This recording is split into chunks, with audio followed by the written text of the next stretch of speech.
CMR shopping mall మన height Nagar లో భాగ్యలతా కమాన్ పక్కన ఫిబ్రవరి 29న ప్రముఖ సినీ తారలచే గొప్ప ప్రారంభం. రాక్షస గణ నాయకుడైనటువంటి చంద్రబాబు లాంటి దుర్మార్గుడికి డబ్బు డబ్బు డబ్బు డబ్బు అని డబ్బు నామస్మరణ చేస్తున్నటువంటి చంద్రబాబు నాయుడు కడుపును పుట్టినటువంటి కొడుకు నీ నోటితో నువ్వు చెప్పావు. అతను దగాకోరు, దోపిడీదారు, డబ్బు డబ్బు. ఇవాళ తెలుగుదేశం కార్యకర్తలు అందరూ ఏడుస్తున్నారు. చంద్రబాబు కొడుకు వచ్చాడండి, డబ్బు డబ్బు డబ్బు డబ్బు డబ్బు అని చచ్చిపోతున్నాడండి డబ్బుతో పడి. మరి అట్లాంటి వాళ్ళకి కొమ్ము కాస్తున్నటువంటి సెకండ్ కదా నువ్వు. వాళ్ళకి అడ్డం నుంచుంటున్నటువంటి యుద్ధంలో అడ్డం నుంచుంటున్నటువంటి సెకండ్ పాత్ర కదా మంది. శల్యుడు సెకండ్ రెండు కలిసిన పెట్టినటువంటి పాత్ర కదా మంది. ఈ చంద్రబాబు నాయుడు గారు చించుకుని మాట్లాడతాడు, చెవులో ఒకటి తేగొట్టెట్టి, హూ కిల్డ్ బాబాయ్.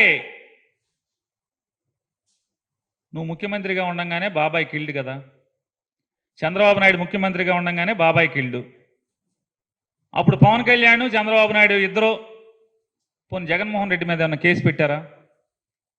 జగన్ కిల్డ్ అని చెప్పి ఏమన్నా కేసు పెట్టారా? కేసు పెట్టలేదు సరి కదా, కనీసం నింద కూడా మోపలేదు కదా. నింద కూడా మోపలేదు కదా, బురద కూడా వేయలేదు కదా. అప్పుడేమో పవన్ కళ్యాణ్ నువ్వు కలిసి నువ్వు ముఖ్యమంత్రిగా ఉంటావు, బాబాయ్ కిల్డ్ అయినప్పుడు జగన్ నాట్ కిల్డ్ బాబాయ్ అని ఆ రోజు అంటావు.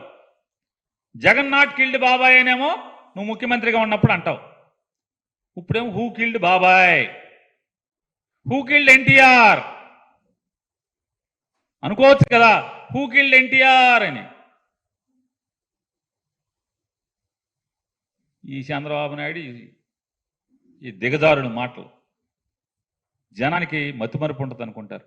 ప్రతిదీ నువ్వు ముఖ్యమంత్రిగా ఉన్నప్పుడు వివేకానంద రెడ్డి గారు హత్య గావించబడితే ఆ హత్యలో దోషులు ఇవాళ నీతో తిరుగుతారా?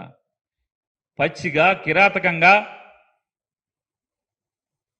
టీవీలకి ప్రెస్ మీట్లు పెట్టి నేను ఈ రకంగా ఇలా పొడిచాను, ఇలా నరికాను, ఇలా కిరాతకంగా గుండెల మీద కూర్చుని కత్తి దింపాను గుండెల్లోకి అని చెప్పి ప్రెస్ మీట్ పెట్టినటువంటి హత్య చేసినటువంటి ముద్దాయి నీ పార్టీలో జెండా మోస్తాడా? నీతో తిరుగుతాడా చంద్రబాబు నాయుడుతో? హూ కిల్డ్ బాబాయ్ అంట. నోరా తాటి పట్టా అది చంద్రబాబు నాయుడు. 75 ఏళ్ళు వయసు వచ్చింది. ఊళ్ళో తాటి చెట్టుకి ఊరి మధ్యలో ఉన్నటువంటి మర్రి చెట్టుకి కూడా వయసు వస్తుంది. కానీ మనం మనుషులం కదా. సంస్కారం, నిన్నేం మాట్లాడాం, వాస్తవం ఏంటి,